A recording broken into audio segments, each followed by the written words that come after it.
So nothing to disclose. I'm going to talk about few health issues. So recently I gave a lecture in Quetta on few issues which was close to my heart. And then maybe at the last stage, we can either talk about the role of new anticoagulant or we can talk about heart failure.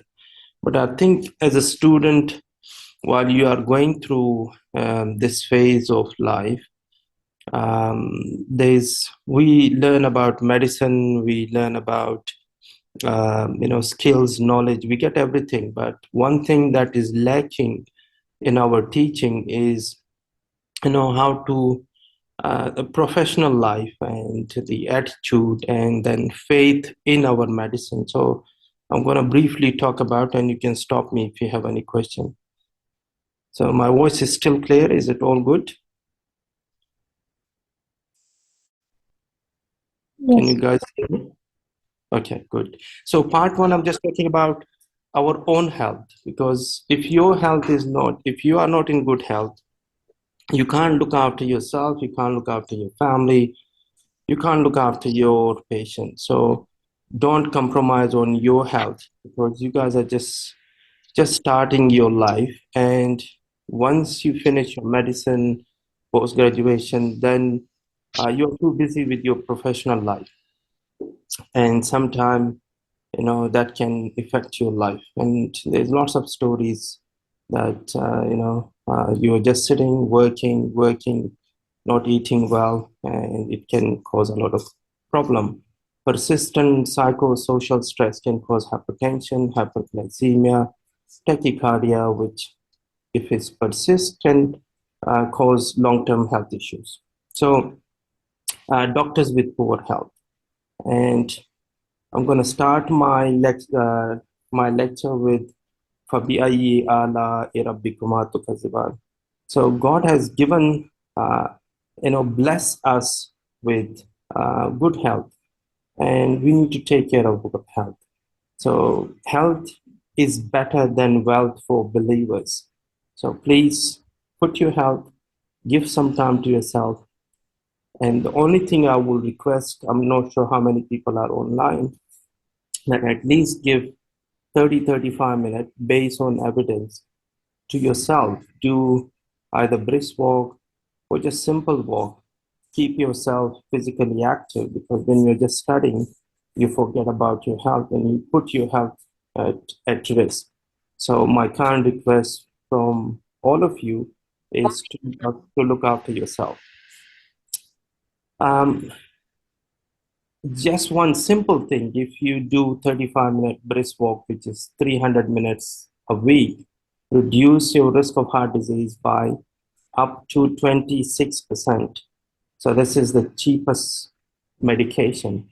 So please look after yourself while you are studying, while you are doing your exams, but look after your health as well. So there's lots of health issues and problems. Some are modifiable, some are non-modifiable. So part two is about ethical issues, and I think we get good lectures on different topics: gastro, neuro, cardiovascular, or peripheral vascular, or lots of different good things. But I think one thing from my experience is that we are lacking ethical issues, which is we uh, we don't communicate, especially on senior levels. Once you finish your medicine at this stage, you're just enjoying, you're talking to your seniors, and they know that you are not competing. So they talk to you nicely. But when you are senior, when you come in the field of medicine, there's lots of issues, which is professional jealousy. We don't communicate to each other well. We need to look after our fellow colleagues, fellow doctors, medical and non-medical staff. So these are the important things you need to bring into your practice and be a part of your practice. And the other thing is ego. So we are all human beings. Why ego? Why you think you are better than your other colleague? What is the difference? You got two eyes, you got the same face, you got Maybe you are a bit pretty, maybe you are looking a bit better, but it doesn't mean that you are better than your friend. So professional jealousy is a big problem, and we see it in the field. It's the attitude is, we need to work on our attitude. We need to support our colleague, and especially, sometimes bad things happen to anyone. So especially if you are doing surgery or procedure, you are doing angioplasty, the complication rate is around 1 to 2%. And it can happen to you, it can happen to me, or it can happen to anyone. But you should not be celebrating his complication. You should be more supportive. You should go and debrief that person. So please support your colleagues, especially in difficult times. Then it comes to patient care. So bedside manner make a big difference. We all know knowledge, but who is the best doctor? Who is a good doctor? Who care about the patient? Who had good bedside manners, and that make a big difference. And then again, family life is important. So without compromising, if you're just running after money, you're just working hard, and you compromise your family life. So look after your family. And then the last thing is charity. So this is a noble profession. So it's not just God or Allah subhanahu wa ta'ala has selected us for this noble field. So don't take it as a business opportunity. Money will come to you, inshallah, but you should do charity. You should always make a plan that I have to give back to my community. So talking about family life, which I'm going to explain in the next a few slides. As I said, we all get knowledge, good skills. We have to be like a role model. You should be a role model for your family, for your juniors. And we should not be, a bad role model for, sometimes, yes, we learn from people with bad bedside manner. And you then think, I should not be doing these things. So the next thing I'm going to talk about is the shift that, how we look things, chasing big dreams. Life is too short, and we just need to change our attitude. So I'm going to go back to the charity things that I talked. So I was talking about the family life, the charity in the family. So what is family? Is it family is your wife, husband, and children? And animal do the same thing. Animal look after their kids. So what is the difference between a human being and animal? So rather than just focusing on one circle, which is your wife or your husband and your children, we need to come out of this animal level. The next is, which is slightly better than the first category, is a person who cares about wife, husband, children, and his parents. Is slightly better, but there are a lot of better categories than this. So who is the next best person? The next best person is who look after his wife, husband, children, parents, and his own next line of cousins, neighbors, your next door neighbor. But I think the person, as a Muslim doctor, we need to think about Ummah, whether Ummah and non-Muslim as well. So especially for me, working in a non-Muslim country, we need to treat with respect, and we need to look after everyone, not just be mean, selfish, just focusing on your own family, and that's it. So now maybe I should just move forward and then talk about a bit about so one last thing that I should say, because I don't want to waste too much of your time, that we need to bring faith, Islam, in our practice. Okay, so you get the skills, the knowledge, but they should be khawf khuda. So when you do something, you need to think that maybe my head of department, my next line of in charge, if he or she doesn't see you, but Allah subhanahu wa ta'ala see you, So your practice should be, you need to think, if is this patient need surgery? Is this patient need stenting? Is this patient need this medication? Or am I just doing this for the sake of benefit, your own benefit, your financial benefit? So we need to bring faith into our practice. You need to think about that Allah is watching me.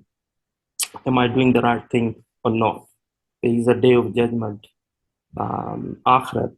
So we will be asked about our practice, especially if you know you are a doctor. A layman may not be that much responsible compared to us as a doctor. Again, think that Allah subhanahu wa ta'ala has selected you for this field. It's a noble profession. Any question before I go move to my medical or part 3?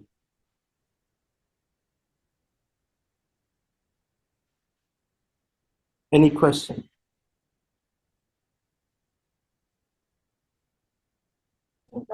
Thank you, sir. No question. Yeah. So part 3, I'm just going to talk about the role of anticoagulation. And then if we have time, we can talk about heart failure, unless you guys want me to talk about heart failure. So this is a very hot topic, and it was World Thrombosis Day from last Monday. So that's why I prepared my talk for that topic. Anyone got any strong views, or should I just continue with NOACs?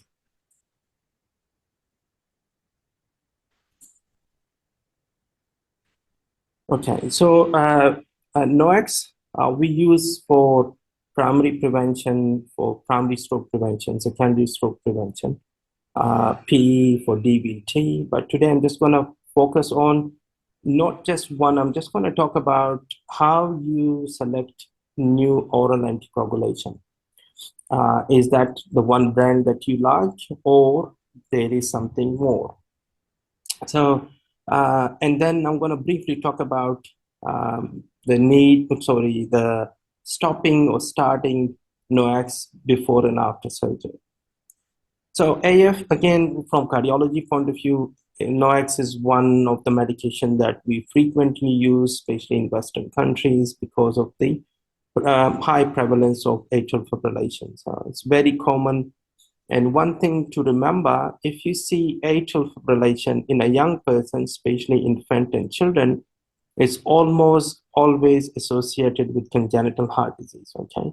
When you see AF, go back to that child, listen to their cardiovascular and look for murmurs. So they got some kind of congenital or structural heart disease.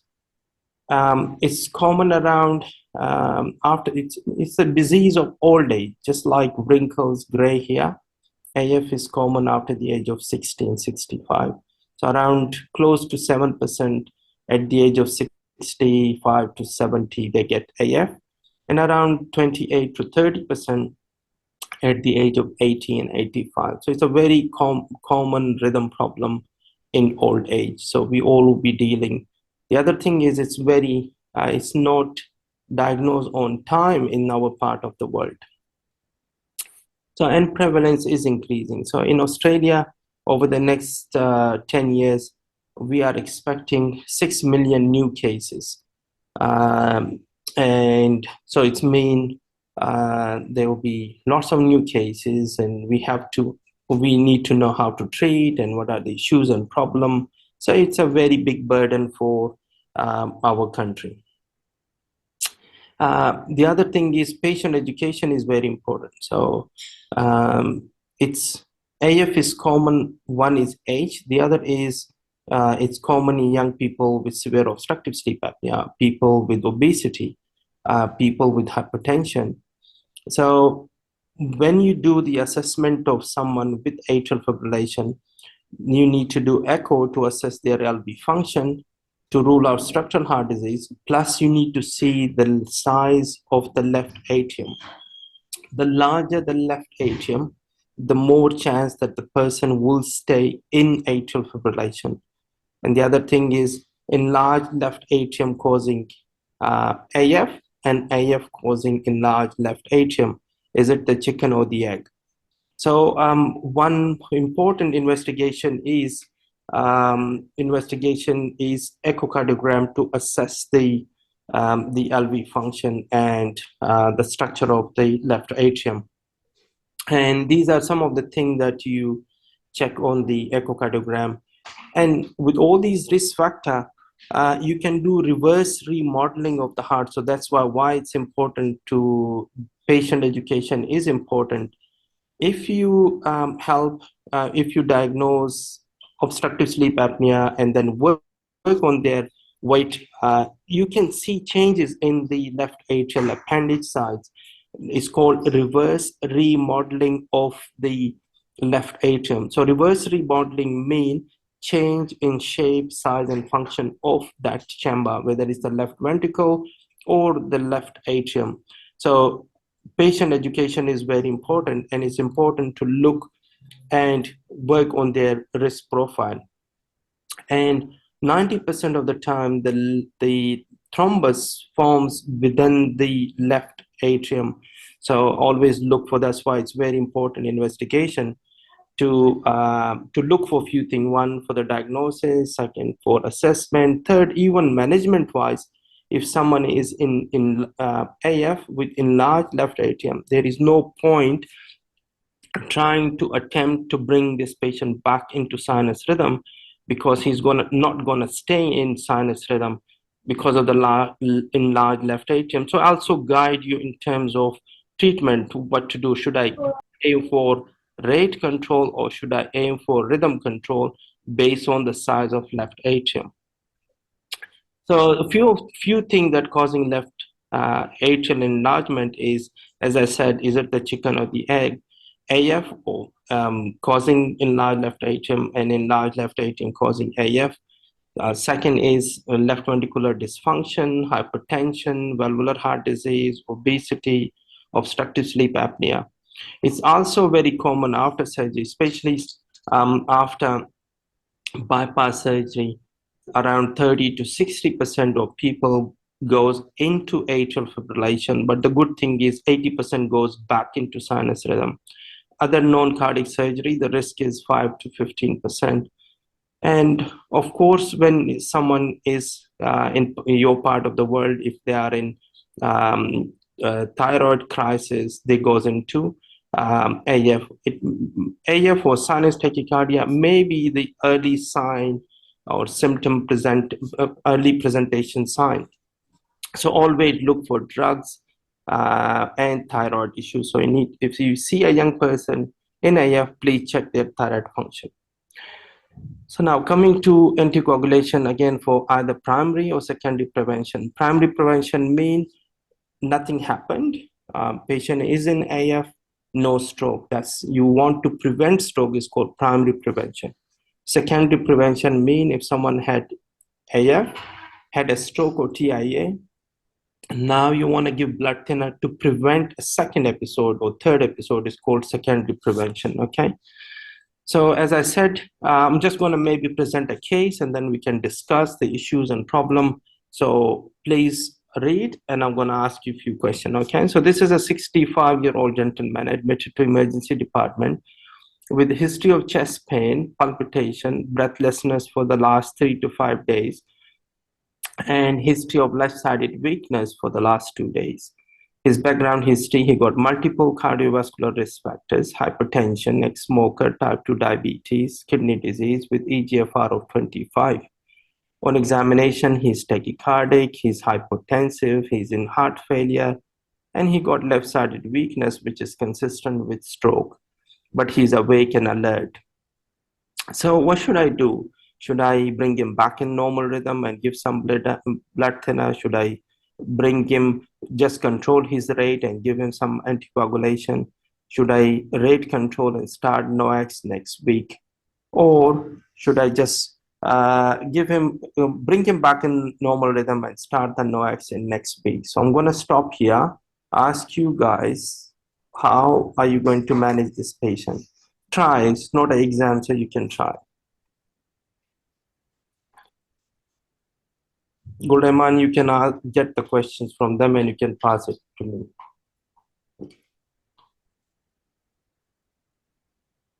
Anyone want to try?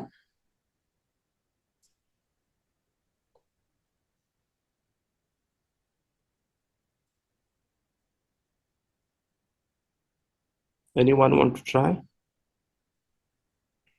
So what are the issues and problem? Maybe just point out. I've given you a few options. Do you want to go with choice A, B, C, or D? Or if you think there are few issues that you want to address.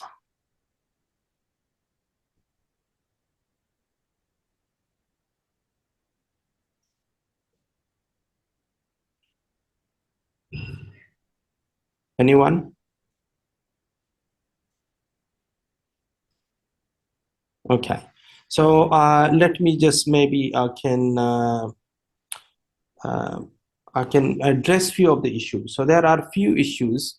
One, he's in rapid AF. He's very unstable. He's hypertensive. He's in heart failure, and he got stroke. Now the issue is, should I try to bring him back in normal rhythm? One, I don't know his LV size. I don't know his left atrial size and function. That's number one. Number two, he had a stroke 2 days ago. Now I need to do a CT brain to find out how big is the stroke. So timing of starting anticoagulation is very important. In the next few slides, I'll show you how we decide about anticoagulation. And third is, if I need to choose anticoagulation, which one is best for my patient? He's 65, he got multiple risk factor, but the main issue is his kidney problem. He got end stage or stage, at least stage 3A or 3B kidney disease. So there are multiple issues and problem. And now this is the most important thing. When, as a doctor, when you see a patient, you need to think about all these issues and problem, and then address or decide which one is the best medication for this patient. Not every medication is same for every patient. So issues and problem, as I said, so these are the issues. One, rate versus rhythm and anticoagulation in the setting of heart failure and chronic kidney disease. Number two, timing of NOACs. Number three, selection of NOACs. Number four, comorbidities, which are very important, and I'm going to mention and explain that in my next few slides. And then the next issue is, what's his risk of bleeding? So if I give a medication to this guy, that ischemic stroke may be transformed into hemorrhagic stroke. So now I'm causing more harm than good. So it's very important to decide when to start, okay? And which one is safer for my patient, because nowadays we only use NOACs. We only use warfarin for only 3 conditions, which I'm going to explain in the next few slides. So first question is, does this patient need anticoagulation? So how we decide about anticoagulation is we do a proper scoring system. We call it CHEDS-WEST score. So CHA2DS2 WEST score. And then we do HES blood score, which is the risk of bleeding. One CHEDS-WEST score will tell you what is his risk of ischemic stroke. Number two, HES blood score will tell me what is his risk of bleeding. So CHEDS-WEST score is basically, we give point, it's a point system. We use it for heart failure, hypertension, age, diabetes, and stroke. So if you look on my left side, there is 1 point for heart failure, 1 point for hypertension, 1 point for age, 1 point for diabetes, and there are 2 points for stroke. And if you look on my right side, if you look score of 0, your risk of stroke is 0.8% per year. And if your score is 6, your risk is 18.2%. So if you look, this patient, he's 65, he's diabetic, he's got hypertension, he's in heart failure. His score is around 4, so he got 10.9% risk of stroke. Okay, so he's a very high risk for stroke. So he definitely need anticoagulation. Okay, so he needed for secondary prevention because he already had weakness. So now my next question is, what is his risk of bleeding? So if you look, so blood pressure, if someone had a history of hypertension, it doesn't mean that will increase the risk of bleeding. We call it hypertension, poorly controlled hypertension. If his systolic blood pressure is more than 160, you give 1 score. If his renal function and liver function is abnormal, if both are abnormal, you give 2. If just one is abnormal, you give 1. And then stroke, he just had a recently stroke, so that's give you 1 point. And then if someone is already on warfarin and the INR is very unstable, you give 1 point. And then anyone age above 75, you give 1 score. And the other thing is if someone is taking non-steroidal or antiplatelet for other reason, like for previous stents or previous heart attack or bypass surgery. So then we divide into 3. Someone with low risk, whose risk of bleeding is less than 2% per year with a score of 0 to 1, or moderate risk, whose risk is 2 to 4% per year with 2 to 3 points, and someone who is high risk with more than 4% risk of bleeding with more than 4 points. So then you apply this to your patient. Yes, my patient needs anticoagulation, but he's a very high risk. Then you need to discuss with your patient that, yes, look, you need this, but there is an issue with risk of bleeding. Your kidneys are not good, your liver function is not good, and your blood pressure is not controlled. So some of the things like blood pressure you can control, and then you can start. Or patient have recent stroke, you can wait for 1 to 2 weeks, which I'm going to show you in the next few slides how we select. So you need to do this CHEST score, very important for you to understand, to remember, and to apply to your day-to-day practice, especially year 5, you'll be going next year into your house job. And if you see, and you're doing your cardiology rotation, so you need to remember and you need to apply this. Am I going too fast, or is that all okay? Good, Rahman, is the speed is okay? Yes, sir. Okay, good. So in Australia, we how we treat we changed our guideline in 2018. So if your chest West score is 0, you don't need anticoagulation, even if you are in and out of AF. And again, there is different type of AF, persistent AF, paroxysmal AF, lone AF. Then there is a mixed bunch of AF, which is we call it persistent / permanent. So it goes in and out for different duration. And if your chest West score is 1, now there is the evidence is moderate. It's not a high evidence based on research, but it's your clinical judgment. And you as a physician, you make a decision that, yes, my patient is high risk. He is, for example, 64. Next 2 months, he will be 65. His chest West score will change.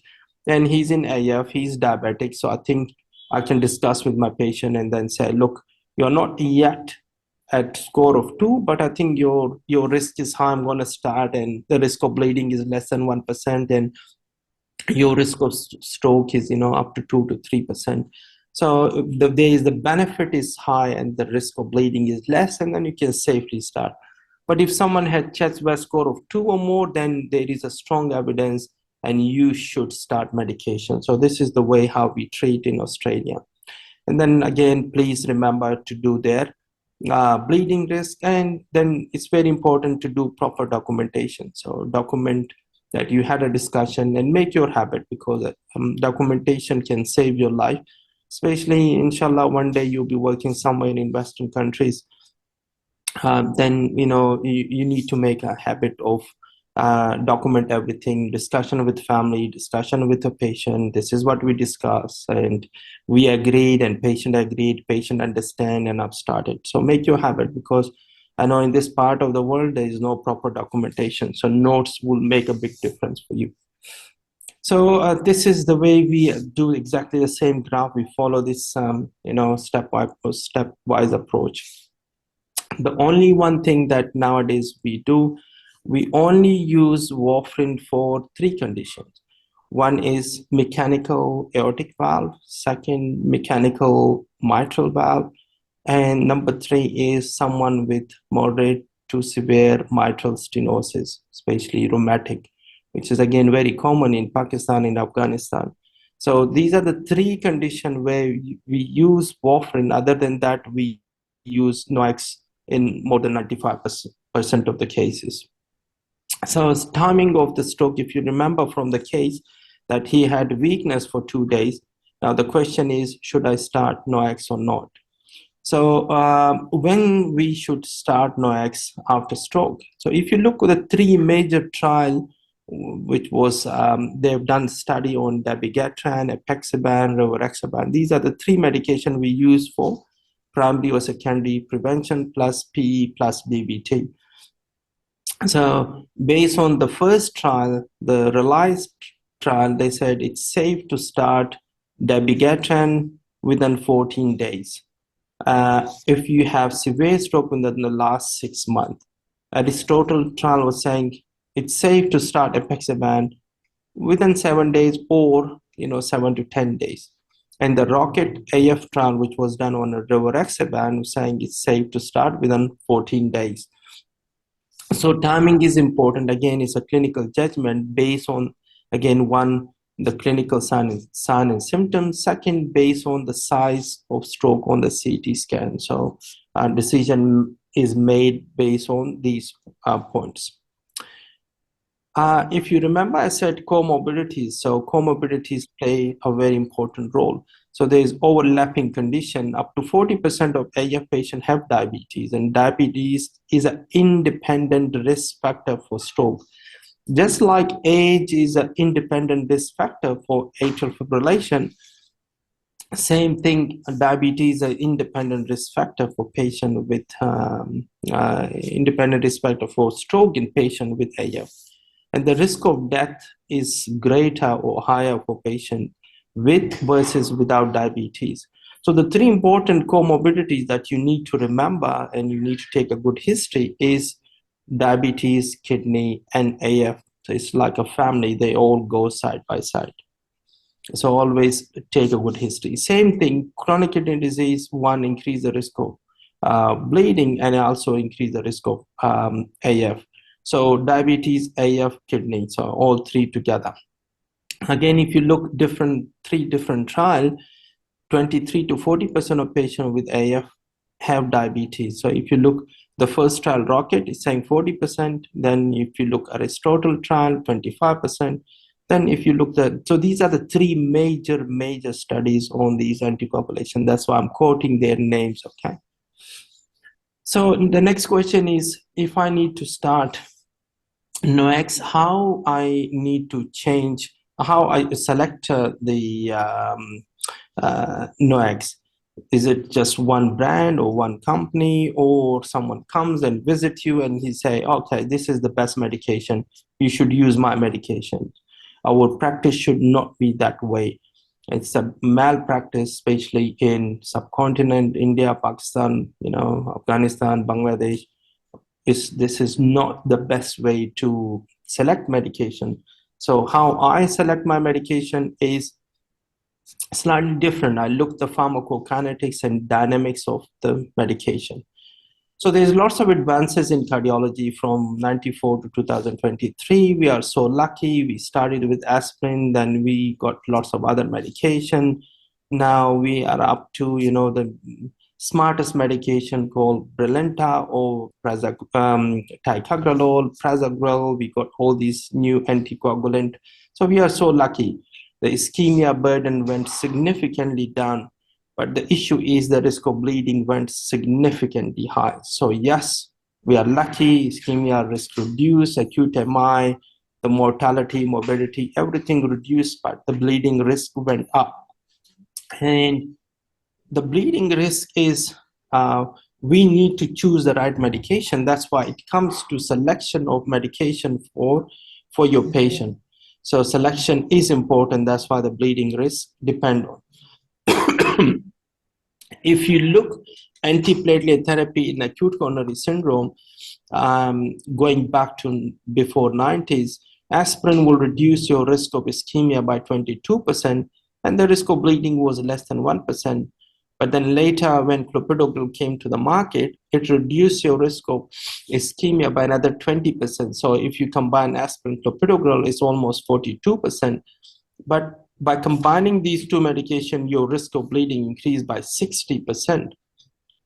And then later in 2000 and onward, we got two other new medications. It's called prasugrel and ticagrelol, and that further reduced the risk by 19%. So if you combine almost, 60, 70% ischemia reduction, but significant risk of bleeding. So again, the same thing showing that before 90s, your death MI risk was 16 to 20%. Now it's less than 2 or 3%, but the bleeding risk is significantly high. So what is the issue with bleeding? Why I'm concerned, why you have to be worried, why you have to be concerned? The reason is if you have a major bleed, for example, if I put a stent, uh, I started blood thinners and patient have major bleeds. So what I have to do next, I need to stop the aspirin, clopidogrel, I need to give blood transfusion. And but after bleeding, the blood pressure will go down, his heart rate will go up, which will further compromise his hemodynamic. And by doing this, it reduces the blood flow to your coronaries, which causing more ischemia. And blood transfusion causing ischemia, inflammation, and ischemia combined together causing stent thrombosis, and the end result is bad.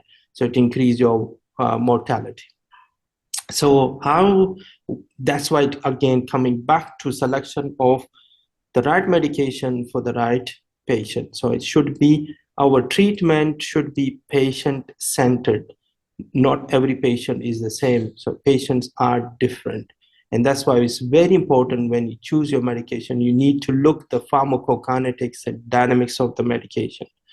So I'm trying to cover different things because I'm not sure whether I'll be talking to you or Guru Rahman will organize another presentation. So I'm touching on medication and trying to cover as much as I can. So just the way I select my beta blockers, for example, metoprolol, atenolol, carvedilol, bisoprolol, nebivolol, these are all beta blockers. How I choose my medication is not that I like metoprolol. So one patient, I'll start metoprolol, next one will be atenolol, next one will be carvedilol. No, it's depend on their profile. So it depends on their half-life. It depends on, is it renally excreted or liver excretion or hepatic excretion, compliance of the patient, and then am I using for ischemia, acute MI, am I using for intentional tremors, or or I'm using it for arrhythmias. So for example, if someone comes with acute myocardial infarction to emergency department, and we need to start beta blockers. So the first choice will be metoprolol. And if you give, for example, atenolol instead of metoprolol, the half-life of atenolol is 24 to 36 hours. So I have to, if he become bradycardic, I have to wait for 24 hours before I change the dose of the medication. So I use metoprolol, so the half-life is 12 to 14 hours. If he is bradycardic in the evening, I can either stop the medication or I can reduce the medication. Second, if patient got chronic kidney disease, he got eGFR of, let's say, 3A or 3B. So atenolol excrete through kidney. If I give atenolol to patient with chronic kidney disease, the medication would stay in his body for longer. So I will try to avoid atenolol. I will give metoprolol because metoprolol excrete through liver. But on the other hand, if someone got liver disease, I will try to avoid metoprolol because metoprolol excrete through liver. And if someone got hepatitis C, cirrhosis, end-stage liver disease, so try not to give metoprolol because the excretion is through liver and it will stay in the system and patient become bradycardic. Same thing, beta blockers are not the first line of treatment for hypertension, which is a old-fashioned treatment. The first line of treatment should be ACE inhibitor or ARB. So a lot of people in this part of the world are still on beta blockers for hypertension because it started by someone 20, 30 years ago. So the point I was making, how you select your medication. Now coming back to the anticoagulation, this is the way I select my medication. So I look, the three common medication is called dabigatran, rivaroxaban, apixaban. The way it works, but the end result is same. So then the next thing I look is the bioavailability. So 7% versus 80% versus 80%, 60 to 80%. If you look, the half-life of dabigatran is up to 17 hours. So it's normally twice a day dose. So again, if someone had poor compliance, can't take medication twice a day, I'm not going to give dabigatran. On the other hand, if you look the rivaroxaban, the half-life is 24 up to 24 hours. Then I'll give something which is once a day dose, or rivaroxaban, compliance will improve. Then the third one is apexaban. Their half-life is up to 16 hours, so you have to give it twice a day. The next most important thing is the clearance or excretion. Is it renally excreted or liver? So that's just like I gave you the example of beta blockers, same thing apply here. If you look, dabigatran, the renal excretion is 80% versus rivaroxaban, the renal excretion is 36%, and apexaban is 27%. So if someone got renal problem, you need to avoid a medication that excrete through kidney. And if someone got liver problem, you need to avoid the medication that excrete through liver. So someone with liver disease, I'll use dabigatran. Someone with renal failure, I'll use rivaroxaban or apexaban, and these are based on the guideline and research, so these are not my numbers. So next one, if you give instruction out of all the three medication, rivaroxaban need to be taken with food. It's very important. If you don't take it with food, there is 20% drop in the bioavailability of the medication. So very small piece of information, but it make a big difference. If the bioavailability is, so let me go one step back. It reduced the risk of stroke by up to 70%. And if I give a medication if you don't take it with food, it drops by 20%. It means I'm not getting a full benefit of the medication. So it's very important, what information I need to give to my patient, which one is the best medication for my patient with liver disease or kidney disease. And the next question is, so based again on the history, any past history of stroke or TIA or intracranial bleed or GI bleed. Again, all these information make a big difference.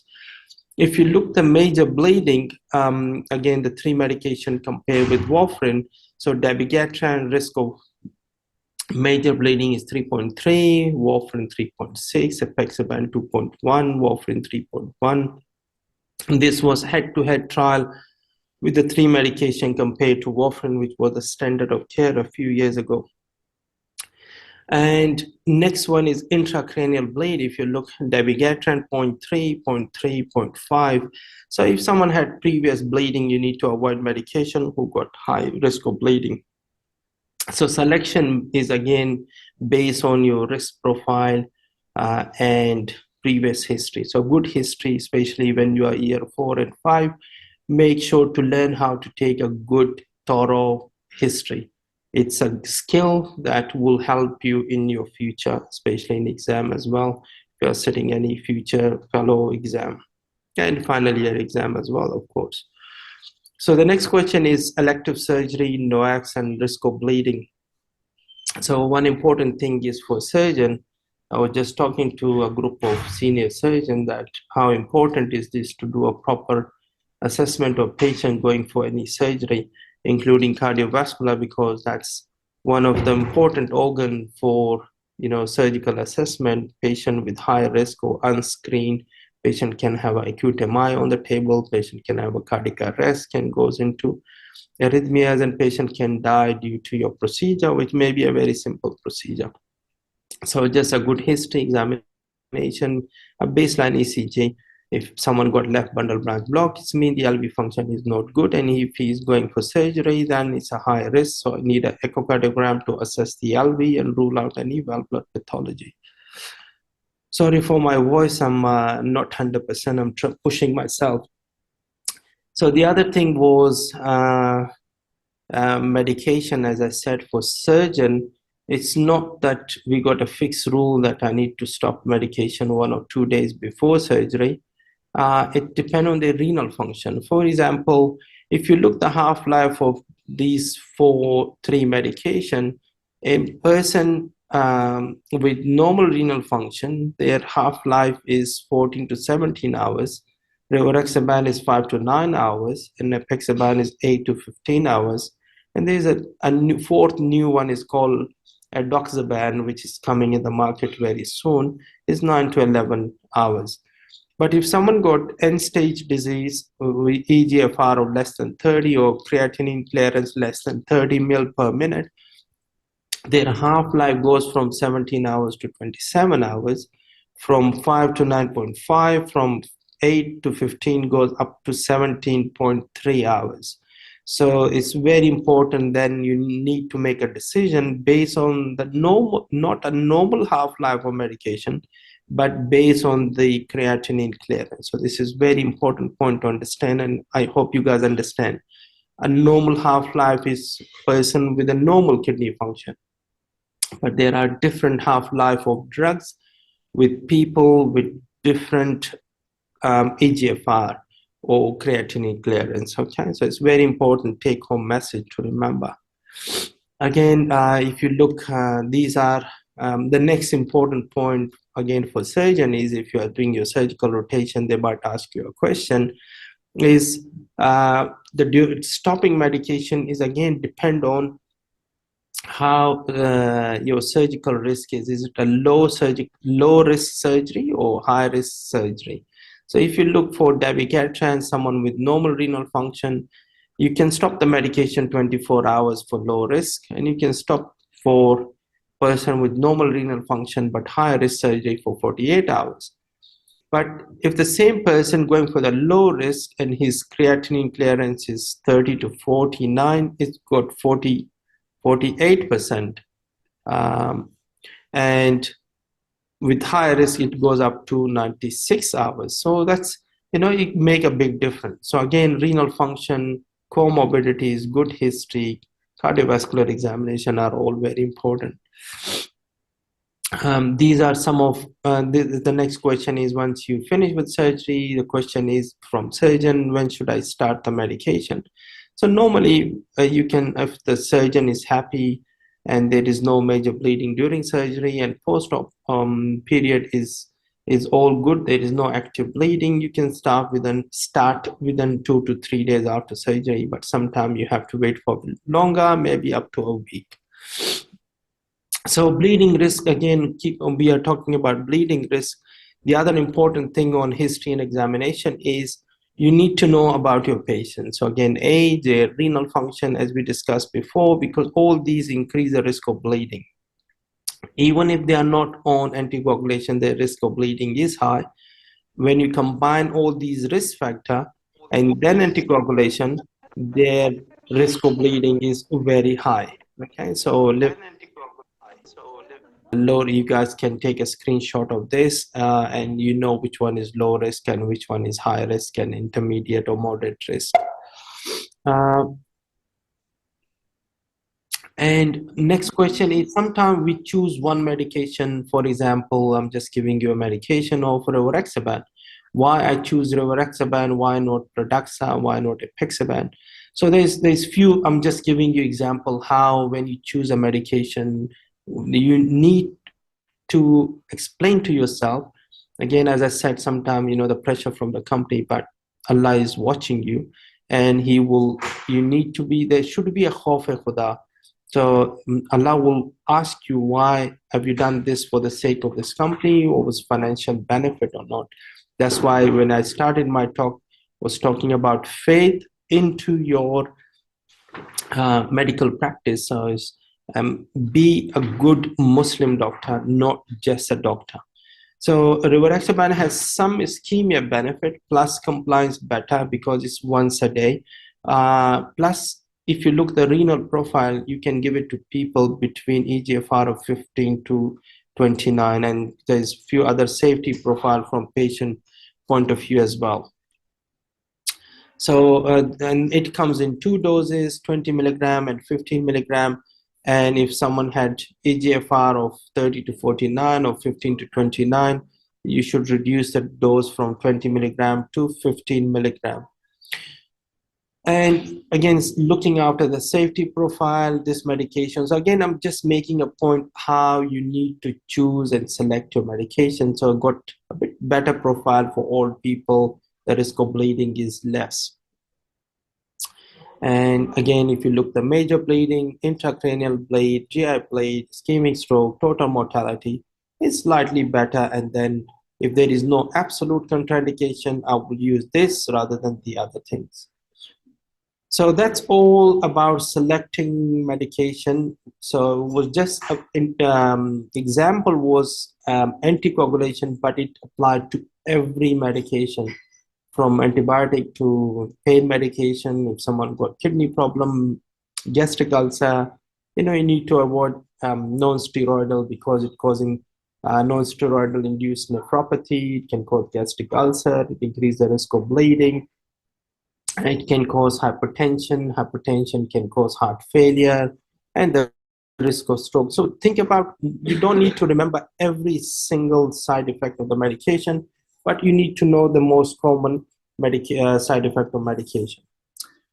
With this, I think I got a few other things, new advances in cardiology, but I might skip this. And I think I will just stop here again talking about the selection, and that's all from me. Any question now?